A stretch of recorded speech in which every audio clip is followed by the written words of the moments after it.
বাড়ি ভাড়া নিয়ে চুপেসারে চলছিল জাল লটারির কারবার। স্থানীয়দের তৎপরতায় বুধবার রাতে উত্তর দিনাজপুর জেলার ইটাহারের পুলিশ খবর পেয়ে বিশেষ অভিযান চালায় ইটাহারের কমলাই নার্সারি পাড়াতে। এই অভিযানে একটি বাড়ি থেকে উদ্ধার হয় প্রায় 7,75,00,000 টাকার জাল লটারি।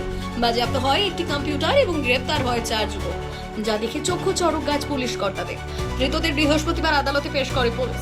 ধৃত বিশ্বনাথ বর্মনের বাড়ি ইটাহারের হাঁসুয়া এবং মনশেষ দে রায়ের বাড়ি কমলা এলাকায়। অন্য দুজন সুমন সরকারের বাড়ি করণদিঘি থানার পৌটি এলাকায় এবং দীপঙ্কর রায়ের বাড়ি রায়গঞ্জ থানার ভূপালপুর কালীবাড়ি এলাকায়। পুলিশ সূত্রে জানা যায়, বুধবার দুর্গাপুরের কল্লাই নার্সারি পাড়ায় একটি বাড়ি ভাড়া নেয় কারবারিরা, কিন্তু শেষ রক্ষা হলো না। এলাকার বাসিন্দাদের সন্দেহ হলে তারা বাড়িতে গিয়ে দেখেন বিপুল পরিমাণে জাল লটারি মজুত রয়েছে ঘরে। এরপর প্রতিবেশীরা বাড়িটি ঘিরে ধরে এবং যুবকদের আটকে রাখেন। পাশাপাশি তারা এই অবৈধ কারবারের বিরুদ্ধে সরব হন। এরপর খবর পেয়ে ঘটনাস্থলে পৌঁছতেই চক্ষু চড়ক গাছ পুলিশ কর্তাদের। ঘরের ভেতরে ঢুকে পুলিশ দেখে মেঝেতে থরে থরে সাজানো জাল লটারি, এমনকি বস্তা ও কার্টুনে রয়েছে লক্ষ লক্ষ টাকা জাল লটারি। রীতিমতো কম্পিউটারে চলছে হিসেব নিকেশ। এরপর পুলিশ জাল লটারি সহ কম্পিউটার বাজেয়াপ্ত করে এবং 4 জনকে হাতে নাতে গ্রেফতার করে ইটাহার থানায় নিয়ে আসে। ধৃতদের বৃহস্পতিবার রায়গঞ্জ জেলা আদালতে পেশ করে পুলিশ। পুলিশ সূত্রে খবর, প্রায় 7,75,00,000 টাকা জাল লটারি উদ্ধার হয়েছে। পুলিশ জানায় 4 জনকে আদালতে পেশ করা হলেও 3 জনের জামিন মঞ্জুর হয় এবং মনশেষ দে রায়ের একদিনের পুলিশি হেফাজতের নির্দেশ দিয়েছেন বিচারক। তবে এই চক্রের মূল মাথাকে ধরতে তদন্ত চালাচ্ছে পুলিশ। শিবনাথ বর্মন। আপনি এখানে কি স্থানীয় বাসিন্দা? আমি এখানে স্থানীয় বাসিন্দা, আমার ওই ক্লাবের ওখানে বাড়ি। বলছি কি হয়েছে, ঘটনাটা কি ঘটলো?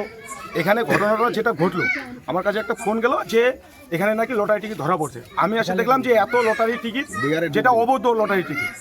আমরা আসে দেখলাম, তারপরে আমরা অনেক মিডিয়াকে ফোন করছি। যাই হোক, মিডিয়ার দেরি থেকে আসার থেকে আমরা অনেকক্ষণ এখানে করলাম। পুলিশকে ফোন করার, পুলিশ আসলো।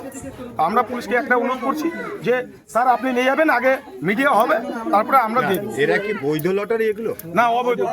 আচ্ছা, এখানে কতদিন ধরে ব্যবসা করছে? আমরা সেটা জানি না, কিন্তু আজকে আমরা দেখলাম যে এখানে কোন ব্যক্তি, এগুলো 4 জন ছিল। আমরা জানি এটা কে, এবং আমরা সেই হিসেবে যাই দেখি ঘরের মধ্যে প্রচুর লটারি টিকিট। এই বাড়িটা কার? বাড়িটা অপূর্ব না, ওর সরকার নামে আছে।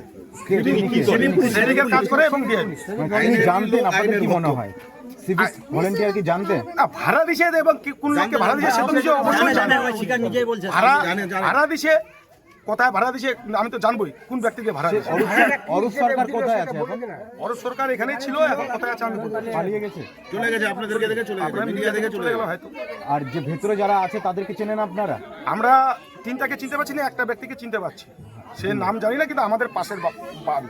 এইখানে এত লটারি টিকিট, এগুলোকে কি করা হতো? মানে এইখান থেকে কি সাপ্লাই করা হতো? আপনাদের কি ধারণা? আমাদের সন্দেহ হচ্ছে এখন যে এখান থেকে সাপ্লাই করা হতো। ব্যুরো রিপোর্ট, উত্তর বাংলা সংবাদ।